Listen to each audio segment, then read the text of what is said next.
What's good, everybody? It's the Midstate 48, powered by 615 Preps, getting you ready for week number 8. Going to try to do it in 48 minutes or less, as we fail to do every week. Isn't that right, Scott? Yeah, that's pretty much 48's the goal. We never seem to make it. We like a lot of overtime around here, apparently. But yeah. It hasn't happened on the field yet this year. We haven't had an overtime game yet. No, we haven't. Really, yeah, that's surprising. Usually we get one or two by now. Yeah, you watch. We'll probably get like both of them this week. Yeah, so. I was going to say. Yeah. Great. Doomed now. Yeah. Folks, as you notice, Tom Duggan, again, not with us this week. Still a little bit under the weather, but we hope to have him back next week. He is doing better, though, so That's good not news what there. I heard. Uh-oh. What did you hear? I heard he couldn't make bail again. Oh, no. Just kidding, Tom. Just kidding. Back. Hope you're feeling better. He is coming back with skid marks on his back because you just threw him under the bus. Unreal. As long as they're on his back. Yeah. Sorry, Tom. Again, no, really, Tom. Get better. We hope to see you soon. Everybody here is, thinking about you and knowing that you carry a lot of the load. Yeah, it's a true story. As we'll find out who you got later on. So, week 8 is upon us already, and kind of the unofficial halfway point of the entire season, if you count the playoffs, which we do. So we are halfway to crowning champions for 2021, and now fall break starts for a lot of teams. So a lighter schedule for the next couple of weeks, and especially this week, where more than 100 plus teams statewide are off for fall break. So some people are going to go out of town. Some people are going to go to other games. Some people are going to just do whatever. Well, we know where we'll be. Yeah. Some people thought they were going to be out of town. Now they're going to be back. Yeah. We'll get into that later, but yeah. So let's take a quick look back at our games from week 7. We started on Thursday night at Station Camp. Scott, you were over there for that one when the Bison knocked off number 1 Mount Juliet by a point, and a game that didn't look like it was going to be that close, but Station Camp had to rally and get them. Yeah, and it was really a really surprising game. It was really kind of a tale of two games, really. Station Camp, first of all, I have to say, kudos to Coach Brent Alexander going for 2 with 2 minutes left, going after the win. Later he would say that, he wasn't hesitating. He had he kind of faked his kicking team out there, but he decided to go after it. But they showed a lot of people something this week, and their defense is for real. Now their defense did a masterful job of holding up Mount Juliet, and if you look at how Mount Juliet scored, 1 interception return, a fumble return, a safety where the ball was snapped out of the end zone, they held a pretty powerful Mount Juliet offense to just a couple of touchdowns. It really was a good game, but yeah, you're right. They had to overcome the Bison had to overcome mistakes. Got a couple late touchdowns and survived a missed field goal at the end. But this team believes. I mean, they really do believe in what they're doing. And on the Mount Juliet side, Coach Perry was, he was very disappointed, in his group, in the execution. His thing was that he's got to find a way to get those guys to finish. He's got to find a way to get those. They were up a couple scores. They let Station Camp back. Couldn't quite, keep their foot on the gas. And that really bothered him. He's got a young defense. They just couldn't get the stops when it mattered. Yep. A tough loss for the Golden Bears, and they were number 1 ranked in 5A in the AP poll at the time. And now the question's not whether they can win the region or not. It's can they get in the top 2 to get a home playoff game. There's no guarantee at that point, as we're going to look at later on in our next segment, because we'll go over some of those regions that have some interesting races and what could be coming down the pike for those teams in the next segment. station camp, that program hasn't had a lot of good things. This is only the second head coach in their history to Brandon Alexander. I mean, Sean Hollingsworth started that program in 2003, and was the head coach up until a couple of years ago when Alexander took over. And they went 1-10 last year. Didn't win a game until they actually got to play an 11th game per TSSAA rules because of COVID stuff. And honestly, nobody thought into the season that maybe outside their locker room that they could really be a contender. But they have proven literally everybody wrong. And they're a legitimate contender in 5A in that Western half. And who knows how far they can go. Well, yeah, I mean, when you go in there and you think, are they good? Have they been fortunate? But you go in, they actually play very, very sound fundamental football. Like I said, outside of a few errors that they were at least fortunate enough to overcome by continuing to not panic, run the ball, stay within their offense, and play solid defense. Yep. Let's move on to Friday's games last week. You were at Summit the second week in a row. We were there for Summit against Ravenwood. A great atmosphere again, and a great performance by Destin Wade. That game was just amazing. Yeah, you're right. Great atmosphere. They had Williamson County game day there. The stands were packed early. It was a blackout. They had all the themes and the bands and everything. Yeah, you were right, and you warned me about the spirit line.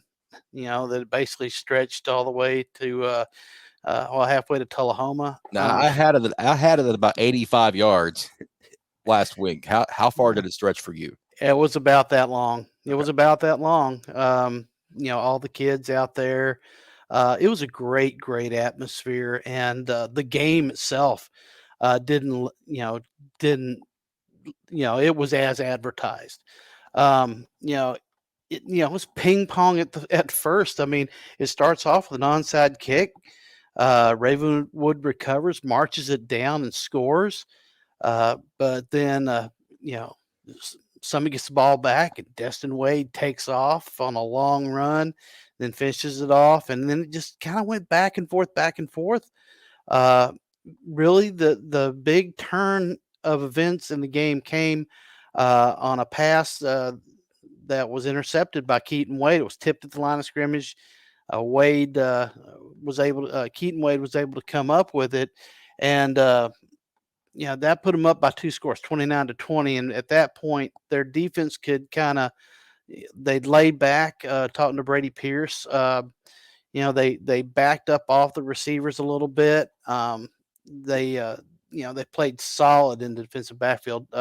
Coach Coleman was incredibly complimentary of both his defensive backs and his defensive line. They, once in the third quarter, they got Ravenwood kind of on their heels.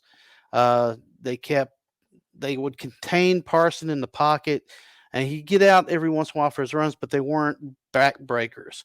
And then, they'd get the sacks on him, and they'd force incompletions and losses on big, there were a couple of big sack losses and things of that nature. So Destin Wade, another big night, 264 yards on the ground, 3 touchdowns. It was really just, and the second half was really that was the game. It was Summit on the ground. Talking to Coach Hester, he would tell you there's nothing difficult about their scheme. Hand it to 1, pitch it to 7. That's pretty much it. It's nice. That's what he was saying. And there was one play where one took it and then pitched it to 7 on an option that wasn't planned. Yeah, it was improvised. Yeah, and that's what both Destin and Keaton. I think it kind of tickled them because they both wanted to talk about that play. Because it was just an improvised play. And, I guess when you've lived with your tailback all your life, you tend to learn to read each other's actions. Coach Coleman just, he couldn't have been more tickled with his defense. You can tell, honestly, you can really tell he trusts his players. He has a veteran group. The offensive line has been together forever. But he really trusts his players to make adjustments on the field and to do things that you know might maybe other coaches may not be comfortable doing. Yeah. And I think it's just a testament to how well he's got these guys coached up. We thought that they might have a good chance to contend even going into 6A this year, but they've gone beyond expectations. I mean, right now in the western part of the bracket, they're the favorite. Well, yeah, and coach, that was the thing.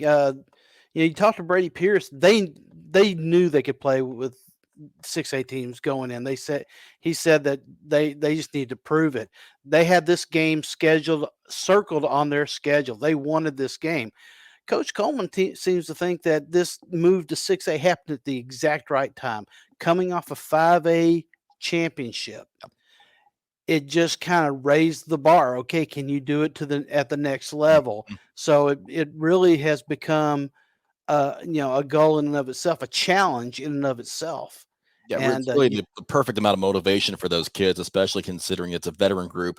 There is a challenge to get, and it's the biggest challenge of all for what they can achieve is being a champion in the highest public classification in the state. So, yeah, it's a perfect time. Yep.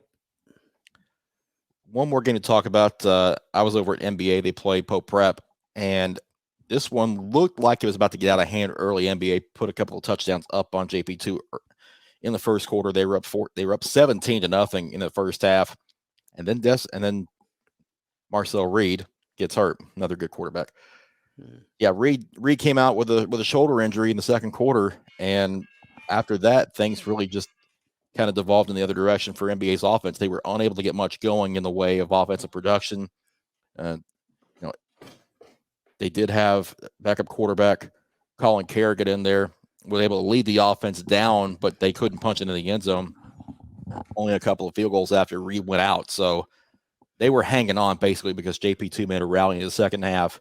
Pope's offense has been really good all year, but NBA's defense stood up to the challenge and kept this game in the win column for them. Just a testament to how NBA's defense has played all year because they were very high on Pope's offense and for the most part shut him down. Kenny Minchie didn't get much at all in the first half. He had a couple of touchdown passes in the second half, but for the most part, it was NBA's defense that did the job. Now, JP2's defense as well played very well. I mean, they had a couple of goal line stands and forced a turnover that kept this game from getting possibly 28-0 in the first half. If they don't get those stops, we're not sitting here talking about a 20-17 final. We're talking about maybe 35-7, 35-14. It could have been a lot worse. So both defenses played well. I was impressed with how JP2's defense answered the challenge that NBA's defense gave him. Well, Chris, talking about answering the challenge, after Marcel Reed went out, how did NBA's offense look with a different starting quarterback? They ran the ball. They ran it a lot. It was typical NBA football, run it down your throat and make you stop them. And they were effective in doing that, but they were unable to cash in when they needed to get touchdowns, and that kept the game close. So my concern is if Reed cannot play against Ensworth this week, how will that affect them?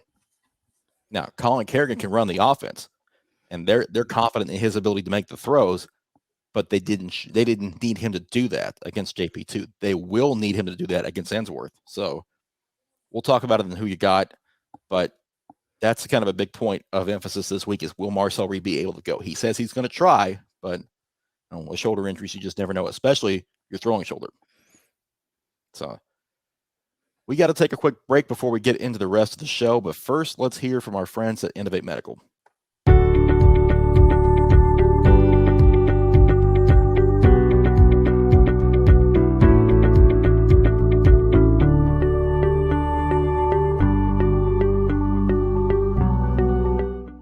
Going to talk playoff races in this segment and some of the more intriguing ones in Division 1. Now, we still have 4 weeks to go before the regular season ends, but these region schedules are dwindling down, so the playoff picture is starting to take some shape as we hit the final month of the regular season, Scott. And let's go ahead and look at some stuff starting with 3A and regions 5 and 6 who will match up against each other in the playoffs. Now, East Nashville leading Region 5. Basically, the question there is it East Nashville or Smith County, because their Week 11 game is going to decide that region champion. They've beaten the other teams that they've needed to beat, so it's one or the other. Yeah, that's going to be an interesting matchup too. That's a very powerful offense against a very solid defense. It's going to be a good one. But I like East Nashville's chances in that region. Yeah, Stratford and Jackson County are going to be the other playoff teams in that region. Maplewood, the fifth team in that region, has already lost enough games to knock themselves out of contention. They are eliminated from playoff contention at this point. Region 6, White House leading it with a 4-0 record in region play. Fairview at second, Waverly third, and White House Heritage currently occupying spot number 4. But does it stay this way?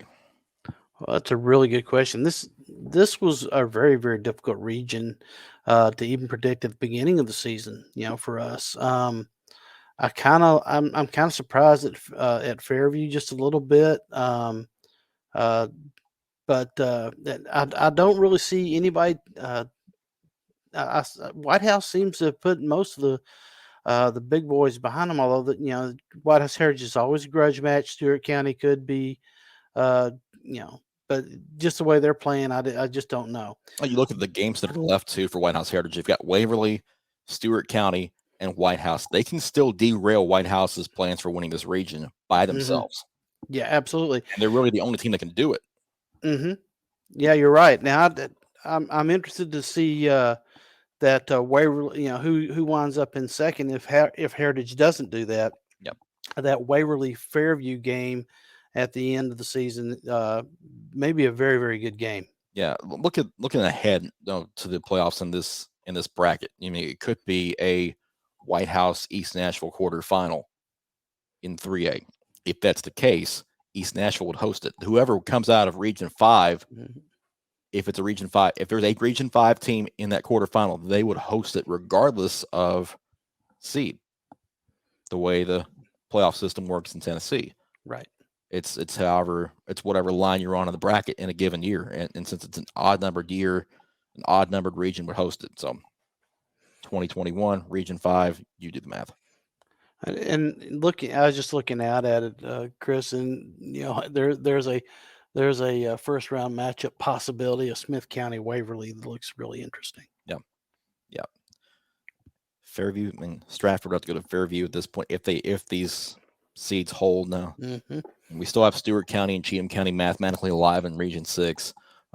They are fading out of the picture, unfortunately, but if they don't pick things up. Well, Cheatham County has been playing better, so we'll see. Yeah. Time's running out on those Cubs, unfortunately. Another one we want to look at over in Class 5A, Regions 5 and 6. Region 5, we mentioned Station Camp and Mount Juliet already. This camp's right now second behind Green Hill due to tiebreakers. These are off the TSSAA website, so don't blame us for putting Station Camp number 2. Okay. Right. But there's a wild card in there in Wilson Central that could really throw a monkey wrench in things this week. If Mount Juliet can, they have to have some help, but they, if they take care of business, they could be, still in the mix, for that home spot. Really, it's anybody's. I mean, just about every one of these teams are playing about even and can play with each other. Yeah. So it's going to be really interesting to see, just who comes out on top on some of these late in the season games. Yeah, and Trey Perry noted this, and we'll mention this right here. They play Lebanon this Friday, that Mount Juliet does. It's not a region game, but for them, it's going to act like one, because if they do get into a 3-way tiebreaker with, say, Station Camp and Green Hill, and those teams have beaten one of the other two, if they have identical records against each other, then you look at overall wins as the next tiebreaker.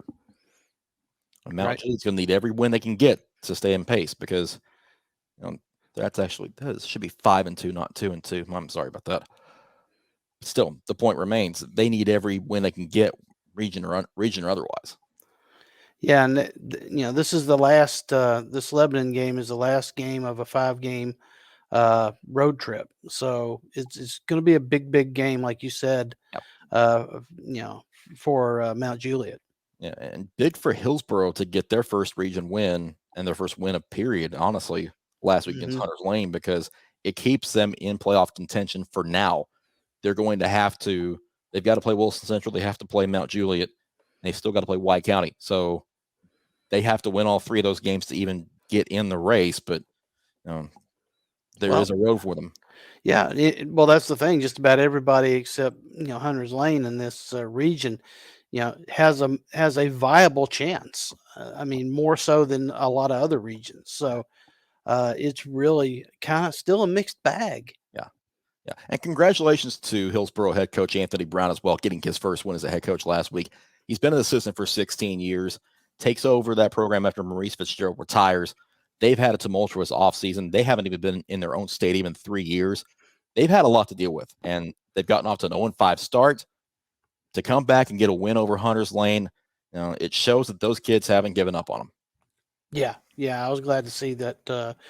I was glad to see that they did get that win. That Coach Brown got that ship at least righted for the week. And they've been close in some games too. It's not like they're being blown out. And this is a team that toward the end of the year could spoil things for somebody or possibly make something good for themselves if they can keep winning.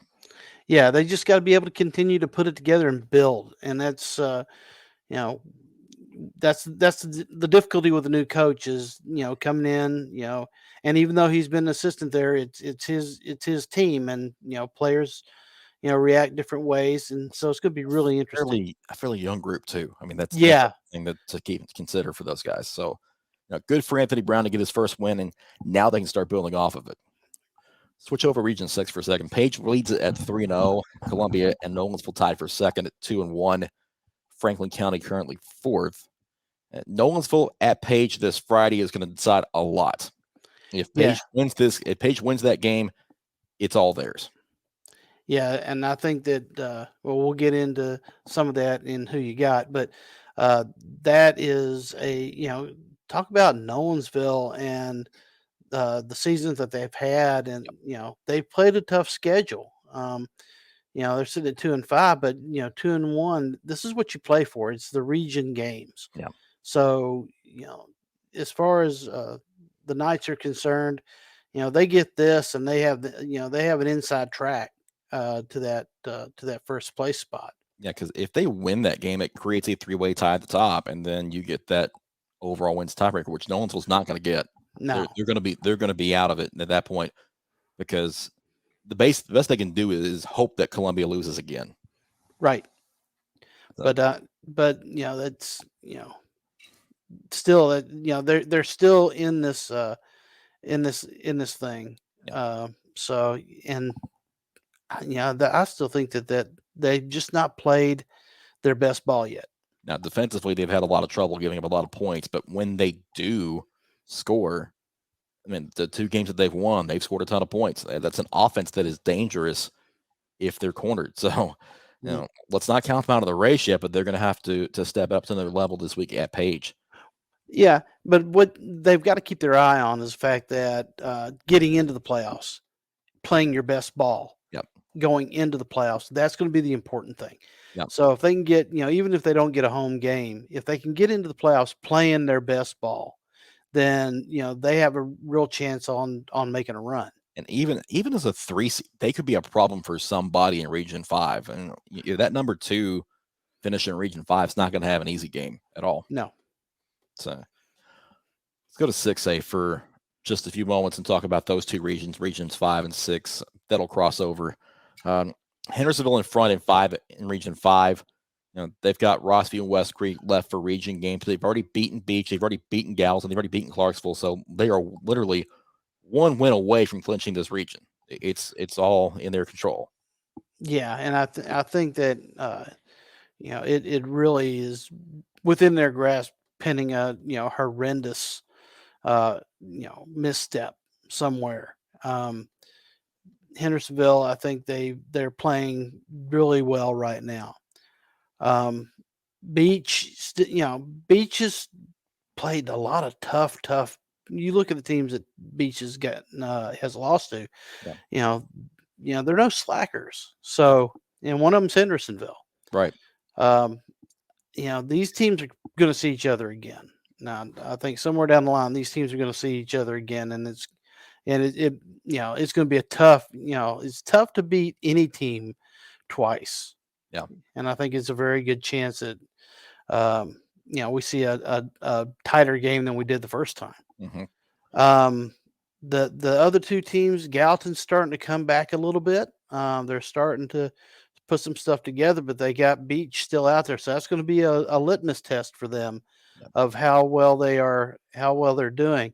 Clarksville, I still think Clarksville's suffering the effects of missing their quarterback and still trying to define who they are, because they're limited by their offense right now. But I think they can do enough, with West Creek still out there and Gallatin. I think they can do enough to hold that spot. Yeah, Clarksville needs just one more win to get in, and if they beat West Creek, then they're in, because they own the tiebreaker over Rossview, and then they own it over West Creek as well. So right, Clarksville is in good shape as long as they keep taking care of business there. Yeah. Region 6 is the interesting one. Here's why. Cane Ridge leads it at 4-0, and their 4 region wins are the only 4 wins they've got. They're 4-3 overall, and they've already beaten Smyrna, but Overton is still out there. Overton is the kind of the team we thought Dixon County would be this year. Yeah, our Sensei Broom has had those kids playing at a much higher level, and the Bobcats are in a position to make some noise here down the stretch. They have a chance between playing that at Smyrna at the end of the year. They could be a spoiler. Yeah, I think it's pretty much looking at this at the schedule. Just in my opinion, I think that first and second, or first and second, where they are. I think the most interesting thing is going to be who's going to be able to hang on to that 4th spot. Yep. Because McGavock still has to play Smyrna and Laverne. Right. And if Laverne if they can get on a roll, if they can beat over, they've got Overton out there. So if they could get on a roll, I mean, they could take that spot away from McGavock. But I think Cane Ridge, like you said, they're only, their 4 victories are their 4 region victories. Yeah. So, I think that, they're pretty much solid. Yeah, a win over Overton would all but lock up the region for them, given what's left on their schedule. Laverne, Dixon County, they play each other this week. That's an elimination game. Loser, that one's pretty much done. Antioch plays against McGavock. Loser, that one's pretty much done. So that region's going to whittle itself down in the next couple of weeks to maybe 1 or 2 teams for that 4 spot. Right. So we'll talk more about some other regions once fall break ends and we get these teams back on the field, because the next 2 weeks are going to shuffle some things around and settle some things down in some regions. And that's one thing that the good thing about fall break is you still have some region games on the schedule to help kind of whittle things down and kind of give us a clear picture of how the playoffs may shake out.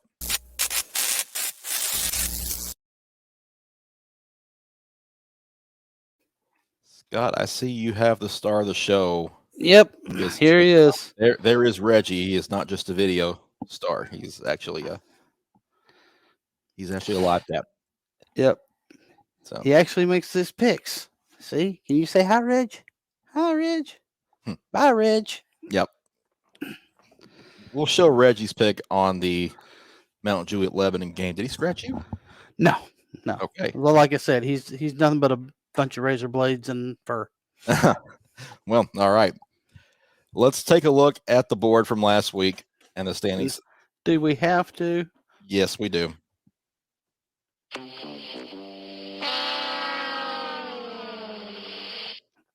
Yeah. Oh, it was that kind of week. Oh gosh. Some records that we're not particularly proud of, so some penance has to be paid tonight. Oh my gosh. That's I lost to the Cat I lost to the fans. I lost to. I'm used to We losing lost to to Tom. everybody. They Yeah, all beat us. Just all right. just And loser. You just yeah, loser. yeah. And in that case, we're just gonna move on. Yeah. But Looks like a Christmas red, tree. it does. There's a lot of red on there. There's a lot of red on there, and a little bit of green for Reggie. 2 more told you so's with Station Camp in Brentwood. Well, you know, it must. Maybe I ought to start eating some of that special kitty. Evidently, it must be something in the Not a food. sponsor. Not a sponsor Yeah, not a sponsor, yet. but we are listening. Yeah, exactly. Ravenwood. He tried it with Ravenwood, didn't work out there. No, Tom almost got one with Rockville, but that poll finished 1 vote in Rockville's favor for the fans, so they got Rockville as well. oh, Yeah, he geez. nearly snuck a who you got, and he nearly stuck a told you so in there, but not so much. All right, on to week 8. Beach at Springfield starts us off, and everybody, and I mean everybody, is going with the Buccaneers. Are you a little surprised by this? Because I am. I'm not surprised because I went with Beach, but yeah, I am a little bit surprised that everybody went with Springfield. I mean, that everybody went with the Buccaneers, just because Springfield is playing so well defensively. Yeah, But this has the potential to be 17-14, 14-10 in that range. Springfield will want to make it that kind of game, and they're very capable of doing so. So will be an interesting one in Springfield on Friday with those 2 teams because they're a lot alike. They play very good defense and don't make a ton of mistakes.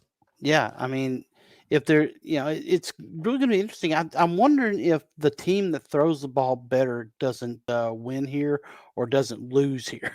because That might be a better way to put it. Absolutely. because if you're having to throw, that means your running game's not working. Yeah, and neither of these teams are comfortable throwing a lot. Yeah, I mean, basically, this may be a slow everything down and just take 4 yards and move on kind of game. It's one of those games that literally could end in 2 hours. Well, I mean, if it's anything like Springfield and Henry County, 6-3 game, it could be that. Yeah. I just think that Beach, just going off of what I've seen of Henry County and Beach, I think they're a little bit better offensively than Henry County's been playing. And so I think that gives Beach an edge here. And that's why I chose Beach. Yeah. But would it surprise me if Springfield won this game? Not at all. No, because I think personally Springfield in 5A might be that team that comes out of the western side of that bracket because of defensively how well they're playing. Yeah, and Coach Dustin's got he's got that defense going. That's their bread and butter. So Centennial, go ahead. Centennial at Ravenwood. Big game for the Cougars because basically their season boils down to it. They've got to have it because if they don't, they're in a bad way heading to the last 3 weeks. Yeah, all siding with Ravenwood. Well, not a shock there, honestly.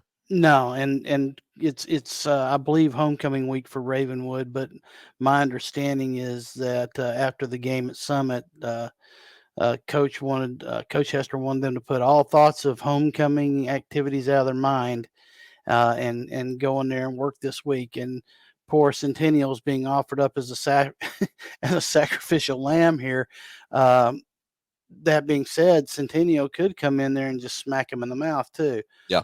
Just depends on the mindset that Ravenwood has. Yeah. And if they come in there fragile, Centennial could upset them. Yeah, I don't expect Ravenwood to be anything of a fragile mindset. That's going to be a team that will come back and pin its ears back and get going because they've got too many playmakers and a lot of pride on that side to let that loss affect them. I don't think they'll have a lot of trouble getting ready for this game, even though it is homecoming week. They have got to start running the ball a little bit more effectively. Very much. And that's because, Parson takes a lot on himself. Mm-hmm. And, teams are starting to try to contain him. Yeah. And if you don't run, it's going to be easy for you to sit back and just guard the pass. Yeah. Look for Cartu or Chapman to have a good night in that regard, if that is indeed the case. So Ainsworth at NBA, a highly anticipated matchup in AAA of Division II because you've got the unstoppable force and the immovable object playing each other. Ainsworth's offense and NBA's defense finally collide. Yeah, I mean, Ainsworth's been fighting. They've been lighting it up. It's 44.5 points per game. Levi Moore is the primary reason. He is just he's lighting it up all over the place. With the exception of that horrible Baylor loss, they've only given up an average of less than 8 points a game. So they're playing defense too. Yep. Um, I think Rock Batten's got these guys rolling this year. My question is, we know NBA's defense is good, and they may be able to keep Ainsworth in check. But even if Marcel Reed comes back, that's his throwing shoulder. Can he be effective throwing the ball? Yeah. If that's hurt, I mean, he can hand it off all day long and run out of the backfield and things like that. But if he can't throw effectively, it's going to make life a lot easier for Ainsworth here.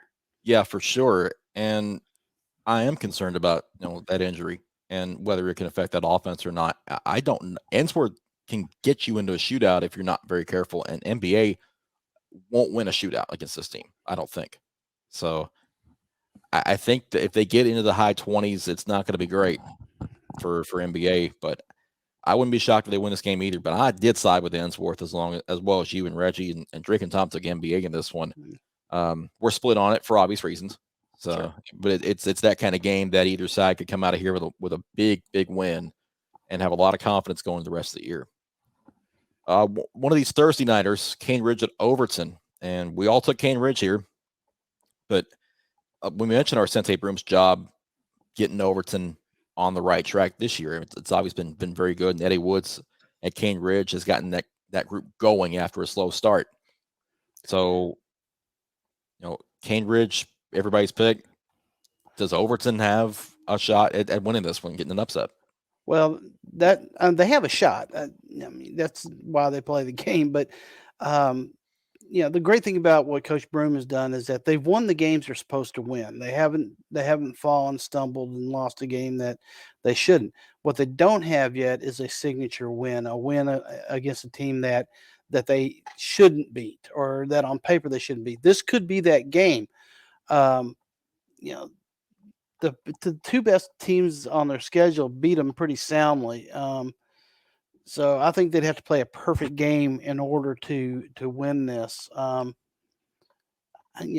you start looking at Cane Ridge, the teams that have beat them are pretty solid teams, and then they beat Smyrna. I just think Cane Ridge has got too much talent, too much strength overall. But I do think Overton's moving in the right direction. I just don't think they have it this year to beat Cane Ridge right now. Right. Nolensville at Page. You're going to be there on a Friday night. Oh, yeah. Drake takes Nolensville, and everybody else is taking the Patriots. I just think right now that Page is playing at a very, very high level. I think their offense is, near unstoppable. Jake McNamara can sling the ball, but they're playing better defensively than they played last year, and I think that's a big part of their success this year. Nolensville has struggled at times. Could they win this game? Absolutely. I think that they've got enough talent, especially if they can get Samson Johnson untracked. But I just think right now that Page has got just a little too much firepower for Nolensville. Yeah, got to see Nolensville's defense take a step forward this week and slow them down at least somewhat in order to have a shot to win this game. But if they do, can watch it be a shootout. Gordonsville Trousdale County is the next one up. Another two unbeaten teams here. And we're split here as well. Drake and Tom and Reggie are on Trousdale County. You and I are in Gordonsville. Yeah, Gordonsville's made me a believer of late. I think that Stewart County game really kind of opened my eyes. It's when you're beating up on teams that are, at your level as far as attendance goes, it's kind of hard to get a read. When you take a game that's two classes above you, and you travel 3 hours to get there, and you pretty much run over them, then yeah, you've shown me something there. Yeah. that's their defense is for real. I mean, in the games that they've actually played, they're averaging only 6 points a game given up. Yeah. That's defense is for real. You talk about the Springfield game being a 6-3 game. This game could be that way too. Yeah, absolutely. Absolutely. You made my point for me right there. I mean, we could be seeing 14-7 here legitimately between these two defenses because they're both very, very good. I gave the edge to Gordonsville because I think they can throw the ball better than Trousdale County here. And that's going to be the X factor. If you can slow down Gordonsville's passing game, and it's a quick passing game, almost an air raid type situation, but with a little bit of a shorter pass, a little bit shorter passing levels. Matthew Albright distributes the ball so well in short range that he just lets his guys go make yardage for him. Yeah, I know. They're basically stopping punting away from being an Hal Mummy offense. I mean, honestly, it's a short pass is as good as a run, but their run game actually is getting better, and that is a big thing because if you can actually mix it up against a team like Trousdale County, you're going to have a chance to beat them. I think that Gordonsville stands a chance, but I really do think it's a close game. Oh yeah, and these two teams played close last year as well, so I would expect nothing less. And Trousdale County, I mean, they're building for November. This is a team that will be legitimate in November in 2A as far as a deep playoff run. I have no doubt about that. Gordonsville, I think, is trying to make a point here. And that point is we are here, we are state contender, and you better take us seriously. And Trousdale County, I know we'll take them seriously. I still have the Tigers coming out on top. But Matt may be our game of the week, honestly, and maybe a one we should have possibly went to. Maybe, but I mean, you only have so many people. That being said, if you want to join us, we do have somebody that'll be out there covering that game, however, and we'll talk more about that later. Look at you. Yeah. Independence at Summit, trying to keep the roll going, and all of us decided that we think they will. After last week's performance, it's kind of hard to pick against Summit until until something goes wrong. And one thing we don't take into account is they did that 5A run last year with one leg tied behind their back. Keaton Wade was hurt all year. Yeah. Now he's healthy, and this team is making a run. I think that with a shot at the region in hand in this game. Coach Coleman's not going to let them be distracted. I think they want this game. I think this one is, as much as they circle the Ravenwood game, knowing that this one is going to be pretty much for the region, they're going to be ready to go. Yeah. Wilson Central at Station Camp. Reggie goes with Wilson Central. The rest of us side of the Bison. I was really close to joining Reggie on this one. You think possibly a little bit of maybe a letdown spot here for the Bison? I think it is, and Wilson Central has got a defense I think that can then match up with Station Camp. The reason I didn't go with Wilson Central is I think Station Camp's offense is just a little bit better, and they can throw the ball. They got a couple of tall receivers out there that can go get it. I think Wilson Central's still young and still rebuilding. But it was really, really close for me on this game. Okay. Mount Juliet at Lebanon, one of our spotlight games this week on Friday night. Here's Reggie's pick. What we thought was his pick. Here it comes. There it goes.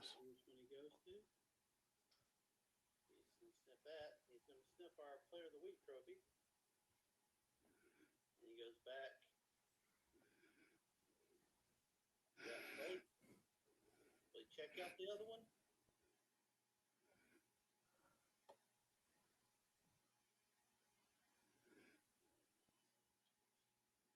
He is selecting that plate.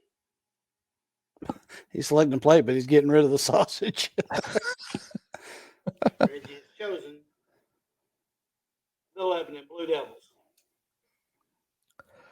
I'm going to have to go back and see his picks for the year and his record in the video picks. I'll get back with that next week. But Reggie's going with Lebanon. The rest of us are taking Mount Juliet.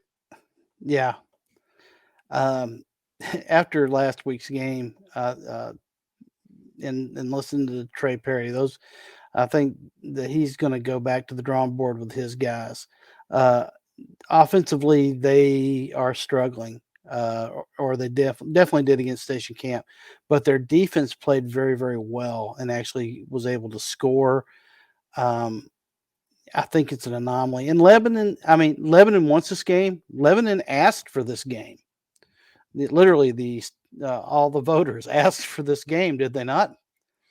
Well, I mean, this a rivalry that goes back a long ways, and it's one of our 2 spotlight games this week. So, well, he gave it to them. Well, this is the helmet game. Yeah, right. This is true too. So when they got to pick their game, this is the game they picked. Well, they didn't pick it. They didn't pick it. We gave it to them. I think. Maybe. No. It's been 6 months. It's been 6 months. Yeah, you gave them what they got was they got their choice of a spotlight game. You're right. Now see, now you trigger my memory. Yeah. So Lebanon's asked for this game as a spotlight game. So it's going to be interesting. I didn't know where you were going with that originally. So it's okay, Chris. You've got a lot to remember. This is true. This is true. Okay. Let's get to our top game because we're heading straight for some overtime here this week. Yeah, we've gotten there again. Well, wait a minute. You didn't. Okay. We have more after this. CPA at Oakland, and Thursday night showdown between defending state champions in 6A and Division II AA at Oakland. Not going to be televised. We are all taking. Drum roll, please. We're all taking the Patriots. Surprise. Not as anticlimactic as you could have picked, I guess, but I'm interested to see how CPA starts this game.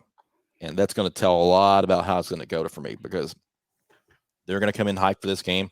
Yep. Oakland's going to come in hyped for this game. It's been on the schedule the entire year, unlike the Lipscomb Academy game, which was put together in a couple of weeks. This one has been building. This one's been on the schedule for the entire year. Yeah, I think that this is going to be another one of those games for Oakland that's a measuring stick, but it's also a measuring stick for CPA. I think that how they play is going to be compared to how Lipscomb played, and whether it's deserved or not. My thing is Oakland's been practicing, their receivers been practicing, and they've been working on their passing game. So it's going to be interesting to see what they do against a team with linebackers like CPA has. We mentioned Isaiah Horton needing a breakout game. He got that last week against Blackman. I think 176 yards against the Blaze in that game when they scored 63 points. So they got him his breakout game. Now I'm interested to see if they followed that up with him this week or if CPA is able to contain him. Yep. That's going to be an X factor for me for CPA's defense is if they can contain Horton and put him back into more of a blocking role, then they may have a shot. But we'll see. Just again, a lot of talent on both sides of the ball in this contest, and it's going to be a fun one. And looking forward to being in Oakland for that one on Thursday night. Let's go through these picks real quick just to recap. Beach at Springfield, we're all on Beach. Everybody's on Ravenwood over Centennial.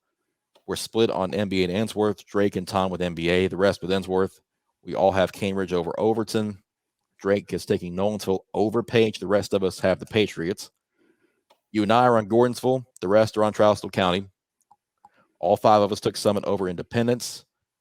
4 out of 5 took Station Camp over Wilson Central. Reggie, the only one on the Wildcats this week. The same with Lebanon against Mount Juliet. 4 out of 5. Mount Juliet, Lebanon going to Reggie. And we all finished up with Oakland over CPA. So we already know we're in overtime. Let's take a minute and get to our last word. Scott, cheers. Well, we all know that. Well, you may not know. Last week, Laverne and so help me. Dixon County, thank you, Chris. Had to cancel their game on Friday due to a lack of referees. Now, for whatever reason, it didn't work out for them. Whether I'm not sure where the blame lies, but we do know that that Laverne got their schedule in and enough in advance to get those referees. But the issue is not in that particular case. The issue is the shortage of referees. And folks, we've got to start taking care of our referees. I know that dogging the referees is part of the game, part of the plan. I know that, but nowadays it's getting a little bit beyond that. When you have to start, uh, you know, having physical protection for referees, when you have to start, when referees are being subjected to abuse they never had to be subjected to in the past, and things like that. It's time for all you people that know you can call a game, that know that you're right, to don the stripes and get out there and call a game, and put your money where your mouth is. Get out there and learn how to call these games. Otherwise, we're not going to have any. So, we need to do everything we can to support our referees. We need to do everything that we can to treat them with respect, understand mistakes are going to be made. They don't make them on purpose. And, at the very least, treat them with respect or get out there and do it ourselves. Well put. Well put. My last word is quite simple. Enjoy it. Enjoy this time, because especially if you're a senior in high school, it's not going to be forever. It's going to be over before you know it. We see a lot of these seniors that really embrace the leadership roles and bringing the younger generations up to be those future leaders on these teams. And it's a great thing. And I look back at Summit a couple of weeks ago. Destin Wade, Keaton Wade, Brady Pierce, those three have become absolute leaders on that football team. And it's a big reason why Summit's in position to possibly play for another state championship this year. You look at that leadership from those three who are going to go on to bigger and better things as a benchmark as to how you should handle yourself as a senior football player. And I've been very impressed by all three of them. I've talked to Destin and Keaton several times. They've been nothing but gracious and respectful, and and talented young men who are going to do great things, not just in football, but in life as well. And Brady is also in that group. We can't forget about him. He may be the most underrated player in the state of Tennessee, and he deserves more attention than he's been getting. And it's almost ridiculous, because that young man is one of the best two-way players around. So look at those three, watch their leadership as the season unfolds, and model yourself after them if you want to be a top player and a top leader on your team. That's all I got. And that's all we've got time for. That's all we've got time for the Midstate 48 this week. Man, week 8's going to be a lot of fun, even though it's a lighter schedule. Looking forward to some of these games this week, Scott, and it'll be a good time. Yeah, I think so. All right. For Tom Duggan, who should be back with us next week, and for Scott Burton, I'm Chris Brooks. Thank you for listening to the Midstate 48, and thank you for watching on YouTube. Make sure you like and subscribe. Do it before you even get off this video, and we'll see you next week. Thank you.